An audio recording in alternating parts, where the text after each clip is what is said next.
দেশে এবং দেশের বাইরে যে যেখান থেকে দেখছেন সবাইকে স্বাগত জানাচ্ছি। আশা করি সবাই ভালো আছেন, সুস্থ আছেন। আজকে মূলত আমরা যে বিষয়টা নিয়ে কথা বলবো সেটা হচ্ছে সুইডেনের ট্যুরিস্ট ভিসা নিয়ে কথা বলবো। সুইডেনের ট্যুরিস্ট ভিসা আপনি কিভাবে আবেদন করবেন, নেসেসারি ডকুমেন্টস কী লাগবে, প্লাস হচ্ছে আপনার ভিসা ফিস কেমন হতে পারে, কয়টি দেশ ভ্রমণ থাকলে আপনি আসলে সুইডেনের ভিসা পেতে পারেন, সুইডেনের আপনার যেটা রয়েছে আপনার হচ্ছে ভিসা প্রসেসিং টাইম কেমন লাগতে পারে, ভিসা ফিস আপনার কত আসতে পারে, আপনি কিভাবে এই ভিসার জন্য আবেদন করতে পারেন সেটা সংক্রান্ত আপনাদের একটা পূর্ণাঙ্গ ধারণা দেওয়ার চেষ্টা করব। প্রথমত হচ্ছে সুইডেন কিন্তু আসলে যেটা বা ইউরোপিয়ান ইউনিয়নভুক্ত একটা শিয়েনজিন কান্ট্রি।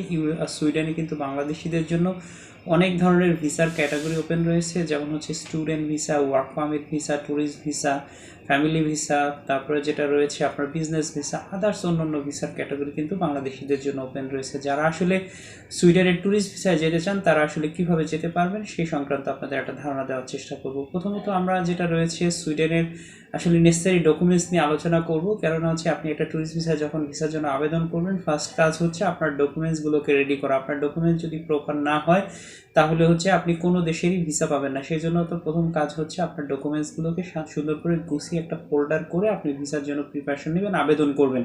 কেননা যেহেতু আসলে যেটা রয়েছে আপনার ইউরোপিয়ান বা হচ্ছে ইউরোপিয়ান ইউনিয়নভুক্ত যেটা শিয়েনজিন কান্ট্রির ভিসা, সেই ভিসা কিন্তু অত্যন্ত মূল্যবান ভিসা। এই ভিসা যদি আপনি একবার আপনার পাসপোর্টে লাগাতে পারেন সেক্ষেত্রে যেটা রয়েছে আপনি অন্য অন্য দেশের কিন্তু ভিসা পাওয়া আপনার জন্য খুবই সহজ হয়ে যাবে। সেই জন্য যেটা রয়েছে আপনার আসলে কীভাবে এই ভিসার জন্য আপনি একেবারে পূর্ণাঙ্গ একটা প্রিপারেশন নিতে পারেন সে সংক্রান্ত আপনাদের একটা ধারণা দেওয়ার চেষ্টা করব।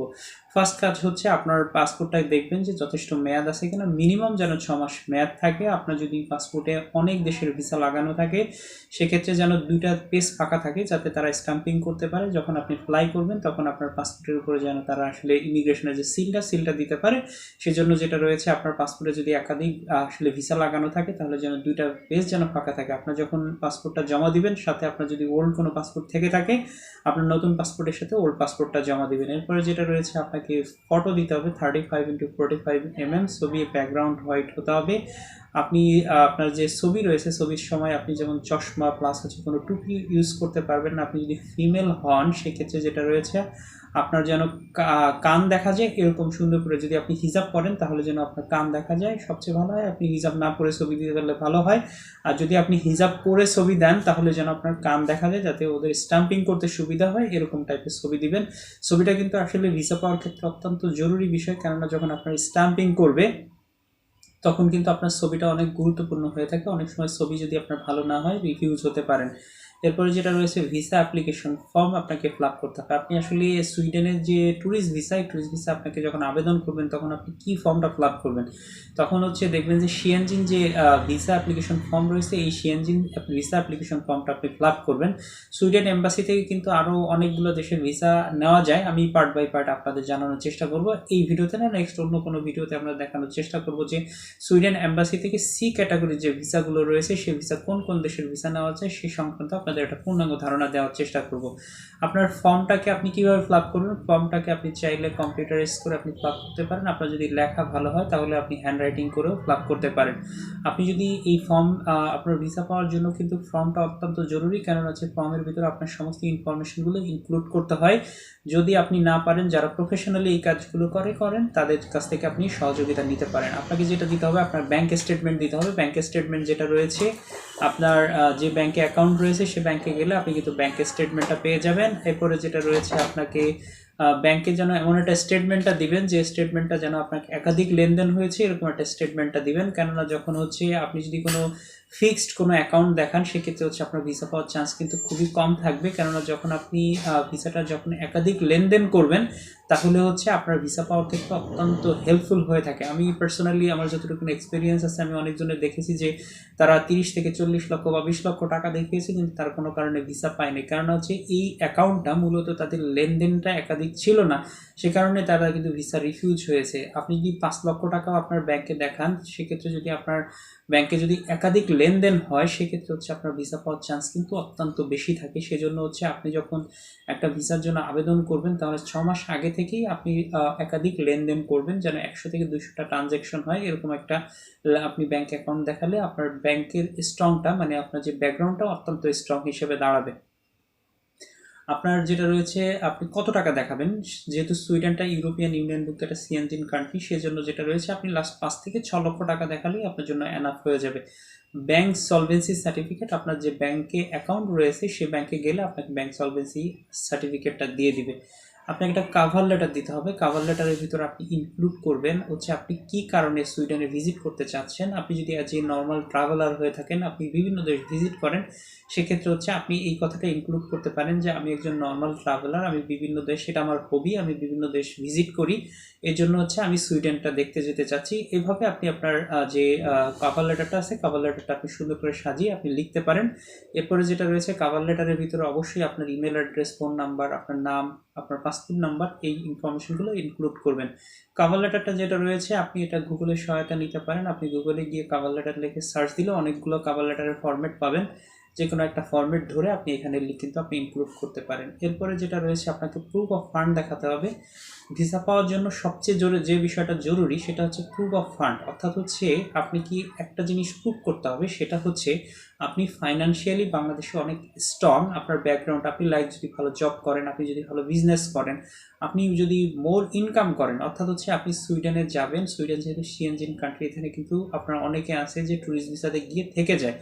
আপনাকে এই জিনিসটি প্রুভ করতে হবে যখন আপনি সুইডেনে যাবেন, যাওয়ার পরে যেন আপনি বাংলাদেশে রিটার্ন আসবেন, অর্থাৎ হচ্ছে সুইডেনে যা ইনকাম হয় তার থেকে আপনি বেশি বাংলাদেশে ইনকাম করতেছেন, বা তার থেকে আপনার অধিক সম্পদ কিন্তু বাংলাদেশে রয়েছে, অর্থাৎ হচ্ছে আপনি কোনো কারণে সুইডেনে থাকবেন না, আপনাকে সুইডেনে ব্যাক করতে হবে। এই জিনিসটা আপনাকে কীভাবে প্রুভ করতে হয়, এটা মূলত আপনার যে প্রুফ অফ ফান্ড আছে, অর্থাৎ হচ্ছে আপনার যে গাড়ি বাড়ি, আপনার যা প্রপার্টিস আছে, এটাকে ভ্যালুয়েশন করে আপনি যদি এটা দেখাতে পারেন যে আমি বাংলাদেশে যথেষ্ট সলভেন্ট, আমি বাংলাদেশে অনেক আপনার ইনকাম ভালো, আমি কিন্তু সুইডেনে গিয়ে থাকবো না, আমি বাংলাদেশে রিটার্ন চলে আসবে, এটা যদি আপনি প্রুভ করতে পারেন তাহলে আপনি ধরে নেন যে একটা 100% আপনি ভিসা পাচ্ছেন। সেজন্য যেটা রয়েছে আপনার প্রুফ অফ ফান্ডটা কিন্তু অত্যন্ত জরুরি আপনার ভিসা পাওয়ার ক্ষেত্রে। এরপরে যেটা দিতে হবে সেটা যদি আপনার আইটেনারি দিতে হবে। আইটেনারিটা মূলত আসলে ট্যুর প্ল্যান, অর্থাৎ হচ্ছে আপনি সুইডেনে কতদিন থাকবেন, কোন কোন জায়গাগুলো ভিজিট করবেন, এরকম একটা সুন্দর একটা আইটেনারি, আপনাকে একটা ট্যুর প্ল্যান আপনাকে দিতে হবে। এরপরে যেটা রয়েছে আপনার ইনভাইটেশন লেটার। ইফ এনি কথা লেখা আছে, যারা নর্মাল ট্রাভেলার, অর্থাৎ হচ্ছে আপনি বিভিন্ন দেশ ভিজিট করেন, ভিজিট করে আপনার শখ হবি, তাহলে হচ্ছে আপনার যে ইনভাইটেশন আছে এটা না দিলেও চলবে, কিন্তু ইনভাইটেশনটা অত্যন্ত জরুরি হয় যদি কেউ ফ্যামিলি ভিসা বা হচ্ছে আপনি বিজনেস পারপাসে কোনো সেমিনারে অ্যাটেন্ড করতে যাচ্ছেন, এই টাইপের যদি কোনো ভিসা হয়, সেক্ষেত্রে হচ্ছে আপনার হচ্ছে যে ইনভাইটেশনটা অত্যন্ত জরুরি হয়ে থাকে। এরপরে যেটা রয়েছে আপনার ট্রাভেল হিস্ট্রি, অর্থাৎ হচ্ছে আপনি যে দেশগুলো ভিজিট করেছেন সেটা হচ্ছে সবগুলো দেশের আপনি ভিসাটাকে আপনি প্রিন্ট করবেন, প্রিন্ট করে একটা ফোল্ডারের মতো করে আপনি এটা হচ্ছে সাবমিশন করতে পারেন। এরপরে যেটা রয়েছে আপনাকে দিতে হবে হচ্ছে আপনার আইডি কার্ড, ন্যাশনাল আইডি কার্ডের কপি আপনি দিতে পারেন। এরপরে হচ্ছে আপনার এয়ার টিকিটের একটা রিজার্ভেশনের একটা কপি দিতে হবে, অর্থাৎ হচ্ছে আপনি কত তারিখে ঢুকবেন, কত তারিখে রিটার্ন করবেন, সেই জিনিসটা আপনাকে প্রুভ করবে আপনার এয়ার টিকিট দিয়ে, এই জন্য আপনি একটা এয়ার টিকিটের কপি এখানে দিতে পারেন। হোটেল রিজার্ভেশনের কপি, অর্থাৎ আপনি সুইডেনে কোথায় গিয়ে উঠবেন সেখান থেকে একটা হোটেল রিজার্ভেশনের একটা কপি দিতে হবে। আপনার সে লাস্ট 3 বছরে যে আপনি ইনকাম ট্যাক্স দিচ্ছেন, সেই ইনকাম ট্যাক্সের যে পেপারস আছে সেই পেপারসটা আপনাকে শো করতে হবে, অর্থাৎ হচ্ছে আপনি যে লাস্ট 3 বছর ধরে যে ইনকাম ট্যাক্স দিচ্ছেন সেই ইনকাম ট্যাক্সের যে ডকুমেন্টসগুলো আছে সেটা আপনি প্রুভ করতে, আপনাকে এখানে সাবমিশন করলেই হয়ে যাবে।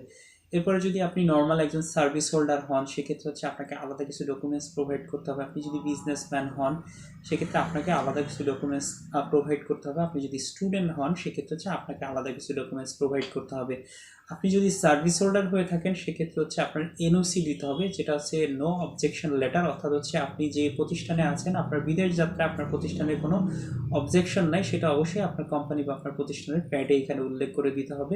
লিভ লেটার, অর্থাৎ যে আপনি ছুটি, আপনি যে ভিজিট করার জন্য যে ছুটি আপনার কোম্পানি বা হচ্ছে আপনার প্রতিষ্ঠান আপনাকে কিন্তু ছুটি দিচ্ছে, অর্থাৎ হচ্ছে লিভ লেটারটা দিতে হবে, সাথে ভিজিটিং কার্ড দিবেন, আপনার স্যালারি স্টেটমেন্টটা আপনি শো করতে পারেন।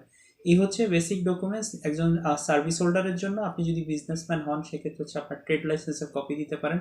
আপনার যদি আরও অন্য কোনো লাইসেন্স থেকে থাকে তাহলে আপনি সেগুলোকে ইংলিশে ট্রান্সলেট করে নোটারি করে জমা দিতে পারেন, সাথে ভিজিটিং কার্ড দিতে পারেন। সাথে যদি আপনার ওয়াইফ বা বাচ্চারা যায় সেক্ষেত্রে হচ্ছে আপনাদের যে ম্যারেজ সার্টিফিকেট আছে ম্যারেজ সার্টিফিকেটটা আপনি দিতে পারেন।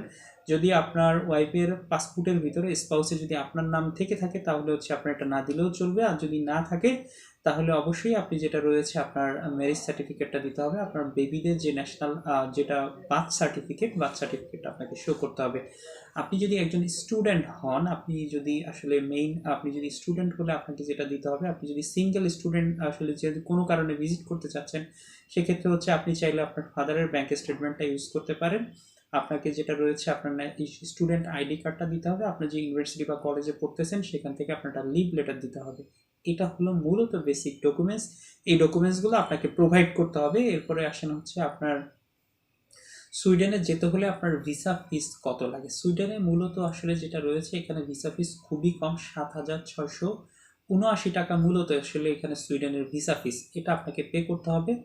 আর এই ভিসাটা আপনি কোথায় গিয়ে আবেদন করবেন, এই ভিসা আবেদন করার সিস্টেম হচ্ছে আপনাকে বিএসএফ গ্লোবালে যেতে হবে। বিএসএফ গ্লোবাল থেকে আপনাকে প্রথমে অ্যাপয়েন্টমেন্ট নিতে হবে। এরপরে যেটা রয়েছে আপনি আপনার সমস্ত ফাইলগুলো আপনি বিএসএফ গ্লোবালে সাবমিশন করবেন। বিএসএফ গ্লোবাল থেকে আপনাকে একটা স্লিপ দিবে। যখনই আপনার ওইখানে একটা ডেট উল্লেখ করা থাকবে, যে ডেটে গিয়ে আপনি সুইডেন অ্যাম্বাসিতে গিয়ে আপনি ভিসার জন্য ইন্টারভিউ দিবেন। এটা হলো মূলত আপনার ভিসা অ্যাপ্লিকেশন সিস্টেম। প্লাস হচ্ছে আপনার যেটা হয়েছে বিএসএফ গ্লোবালের যে অ্যাড্রেসটা, অফিসিয়াল অ্যাড্রেস, আমি অ্যাড্রেসটা আমার হচ্ছে ভিডিও ডিসক্রিপশন লিঙ্কে দিয়ে দিব। প্লাস হচ্ছে সুইডেনের অ্যাম্বাসি গুলশান 2 রয়েছে তাদের অ্যাড্রেসটা, প্লাস হচ্ছে কন্ট্যাক্ট নাম্বার, ইমেল অ্যাড্রেস, সমস্ত ইনফরমেশনগুলো আমি দিয়ে দিব আপনাদের আমার ভিডিও ডিসক্রিপশন লিঙ্কে, আপনারা এখান থেকে দেখে নিতে পারবেন। এই ভিসা প্রসেসিং হতে কতদিন সময় লাগে? এই ভিসা মূলত প্রসেসিং হতে সময় লাগে 10 থেকে 15 ওয়ার্কিং ডে। এরপরে যেটা রয়েছে আপনি আসলে কয়টা দেশ ভ্রমণ করলে এই সুইডেনের ভিসাটা পেতে পারেন। যেহেতু সুইডেন কিন্তু আসলে ইউরোপের ইউনিয়নভুক্ত বা সিএনজিন কান্ট্রি, এখানে ভিসা হয় সিএনজিন, সেক্ষেত্রে হচ্ছে আপনাকে 5টা থেকে 6টা ভালো কান্ট্রি যদি আপনার ভিজিট থাকে তাহলে আপনার জন্য ভিসা পাওয়া একটু সহজ। আপনার যদি ব্যাকগ্রাউন্ডটা অত স্ট্রং না হয়, যেটা রয়েছে আপনি চাইলে মালয়েশিয়া, থাইল্যান্ড, সিঙ্গাপুর, সাথে আপনার ভালো যে কোনো একটা কান্ট্রি লাইক হচ্ছে আপনি চাইলে রোমানিয়া, প্লাস হচ্ছে সাইপ্রাস অথবা কোরিয়া, জাপান, এরকম টাইপের একটা ভালো কান্ট্রি আপনি সাথে ভিজিট করতে পারেন। তাহলে হচ্ছে আপনার যেটা রয়েছে আপনার যে ট্রাভেল হিস্ট্রিটা সেটা অনেক স্ট্রং হবে, আপনার ভিসা পাওয়ার জন্য অত্যন্ত গুরুত্বপূর্ণ রোল প্লে করবে এটার জন্য। আসলে যেটা রয়েছে আপনার ভিসা অ্যাম্বাসিতে গেলে আপনাকে ভিসার জন্য কি জিজ্ঞেস করতে পারে সেটা হচ্ছে আসলে যেটা রয়েছে এটার জন্য আলাদা একটা ভিডিও বানানো উচিত, যেহেতু এখানে কিছু কমন প্রশ্ন থাকে যেটা সবার জন্য করে। প্রশ্নগুলোর ভিতর যেমন হচ্ছে আপনার নাম জিজ্ঞেস করতে পারে, আপনি কেন হচ্ছে আসলে সুইডেনে যেতে চাচ্ছেন সেটা সংক্রান্ত আপনার তথ্য নিতে পারে, আপনার সাথে যেটা রয়েছে আপনি বাংলাদেশে কি করতেছেন, প্লাস হচ্ছে আপনার ইনকাম কত, প্লাস হচ্ছে আপনি সুইডেনে গিয়ে থেকে যাবেন কিনা, এইগুলো প্রশ্ন আপনাকে ইন্টারনালি জিজ্ঞেস করতে পারে। এই প্রশ্নগুলো আপনি যদি খুব ভালোভাবে আনসার করতে পারেন তাহলে অবশ্যই আপনি ধরে নেন হচ্ছে আপনি সুইডেনের ট্যুরিস্ট ভিসা পাবেন। কারণ সুইডেন কেন, পৃথিবীর যে কোনো দেশের ট্যুরিস্ট ভিসার জন্য আপনি আবেদন করেন না কেন, যদি আপনি ফাইন্যান্সিয়ালি ক্যাপাবল হন, আপনার যদি সমস্ত ডকুমেন্টস ঠিক থাকে, আপনি 100% ধরে নেন ভিসা পাবে। কেননা ট্যুরিস্ট ভিসাটা হচ্ছে এমন একটা ভিসা যে ভিসাটা মূলত আপনি এখানে যাচ্ছেন হচ্ছে ওইখানে আসলে ভিজিট করার জন্য, আপনার যে টাকা আছে আপনি টাকাটা খরচ করার জন্য যাচ্ছেন। সেজন্য যেটা রয়েছে আপনার প্রত্যেকটা দেশের ইকোনমিতে কিন্তু আপনার যেগুলো দেশ আসলে পর্যটন বেস যে কান্ট্রিগুলো রয়েছে তার ভিতরে ধরেন হচ্ছে এই যেটা আপনি সুইডেন বলতে পারেন, আপনার ইতালি বলতে পারেন, গ্রিস বলতে পারেন, এইগুলো দেশগুলোতে কিন্তু আপনার প্রচুর লোকজনের, আপনার যদি ডকুমেন্টস ঠিক থাকে, আপনি যদি মনে করে যে আপনি ওইখানে গিয়ে থেকে যাবেন না, আপনি বাংলাদেশে রিটার্ন চলে আসবেন, তাহলে অবশ্যই আপনাকে ভিসা দিবে। এখানে যেটা রয়েছে আপনার এই জিনিসগুলো যদি আপনি ফোকাস করতে পারেন, যদি আপনাকে এটা ভিসা কাউন্সিলরকে বিলিভ করাতে পারেন যে না আমি ওখানে গিয়ে থাকবো না, আমি সরাসরি এখানে যাব, ভিজিট করব, দেখবো, চলে আসবো, তারপরে কিন্তু আপনি অবশ্যই ভিসা পাবেন।